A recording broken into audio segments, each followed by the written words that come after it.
రథసప్తమి బందోబస్తులో ఆలయ సింహద్వారం వద్ద భక్తుల రద్దీ ఎక్కువగా ఉండడంతో జిల్లా ఎస్పీ కేవి మహేశ్వరరెడ్డి ఐపీఎస్ స్వయంగా క్రౌడ్ కంట్రోల్ చేసి క్యూ లైన్లు మార్గాలను తెలియజేసి ఆయా క్యూ లైన్లు మార్గాలలో భక్తులు దర్శనానికి వెళ్లేలా సూచనలు చేసి వృద్ధులు వికలాంగులకు దర్శనానికి అవకాశం కల్పించి ప్రత్యేక కార్యాచరణతో భక్తులకు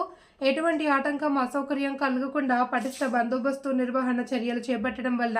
ఈ సంవత్సరం భక్తులు హర్షం వ్యక్తం చేస్తున్నారు. ముఖ్యంగా ఇటువంటి ఏర్పాట్లు చేయడంపై రాష్ట్ర వ్యవసాయ శాఖ మంత్రి కింజరాపు అచ్చెన్నాయుడు, శ్రీకాకుళం నియోజకవర్గ ఎమ్మెల్యే గొండు శంకర్, కేంద్ర పౌర విమానయాన శాఖ మంత్రి కింజరాపు రామ్మోహన్ నాయుడిని రాష్ట్ర ప్రజలకు కృతజ్ఞతలు తెలిపారు.